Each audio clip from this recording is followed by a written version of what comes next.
Bonjour, mesdames et messieurs, bienvenue dans ce flash d'information. À Beijing, le forum de coopération entre l'Afrique et la Chine s'est ouvert ce lundi matin en présence du président chinois et de la plupart des chefs d'État africains, dont le président Alassane Ouattara. C'est le troisième forum du genre depuis 2000, mais la Chine a mis l'accent sur cette édition alors que les intérêts économiques et diplomatiques chinois ne cessent de grandir en Afrique, où Beijing devient plus qu'un partenaire économique. Aujourd'hui, plus de 10 000 entreprises chinoises opèrent en Afrique. Hier dimanche, le chef de l'État, accompagné de la première dame Dominique Ouattara et des membres de sa délégation, a visité dimanche donc l'un des symboles de l'immensité de ce pays, la Grande Muraille, un site impressionnant qui accueille chaque année à plus de 9 millions de visiteurs. Viviane Haïma, notre envoyée spéciale en Chine.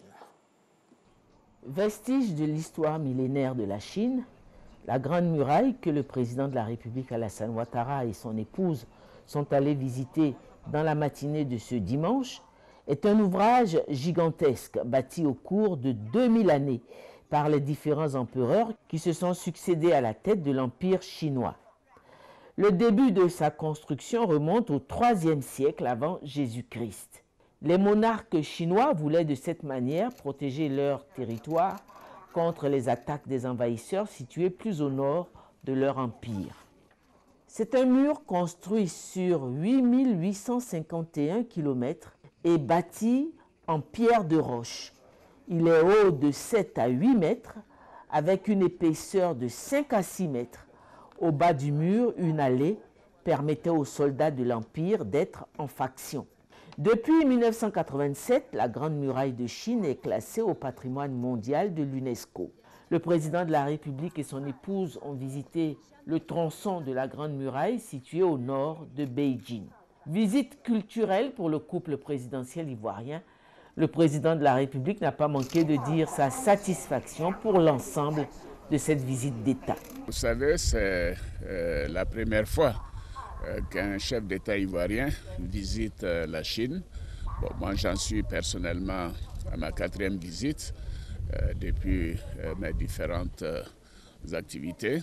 Mais depuis que je suis président de la République, je suis venu d'abord en 2012 pour une visite officielle et cette fois-ci pour une visite d'État.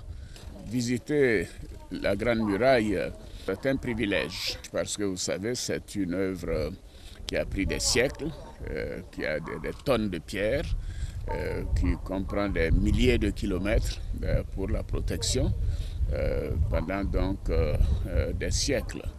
Et c'est quasiment, je crois, 9 millions de visiteurs qui viennent par an, dont 8 millions de Chinois. Et il faut voir cette œuvre pour comprendre l'histoire de la Chine, la grandeur de ce pays et également sa volonté de perdurer à faire ce qui est nécessaire pour la protection de ce grand pays. C'est un lieu chargé d'histoire et la première dame et moi et la délégation, nous tenions à venir ici. La visite d'État commencée le jeudi 30 août s'est achevée ce dimanche 2 septembre. Le lundi 3 septembre s'ouvre à Beijing le 3e sommet du Forum de coopération sino-africain, une rencontre à laquelle prendra part le président de la République.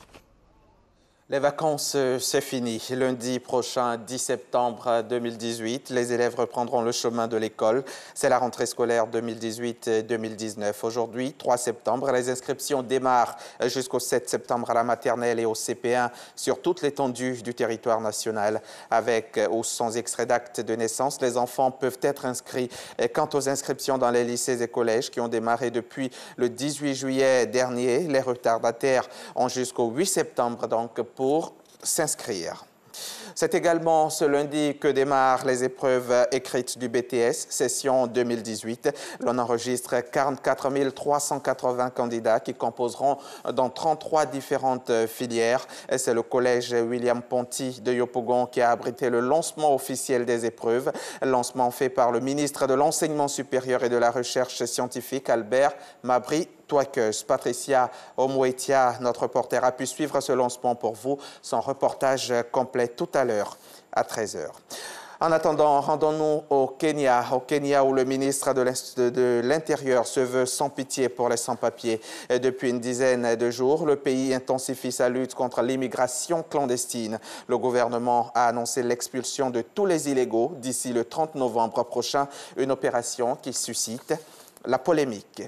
Un énorme incendie a ravagé ce dimanche le musée national de Rio de Janeiro, l'un des plus anciens musées du Brésil. Aucune victime n'a été signalée jusqu'à présent. Les œuvres présentes dans le bâtiment sont une collection égyptienne, une autre d'art et d'artefacts gréco-romains, des collections de paléontologie comprenant un squelette d'un dinosaure trouvé dans la région de Minas Gerais, ainsi que le plus ancien fossile humain découvert au Brésil, connu sous le nom de Lucia. Pour le président Michel Temer, ce dimanche est un jour tragique pour le Brésil.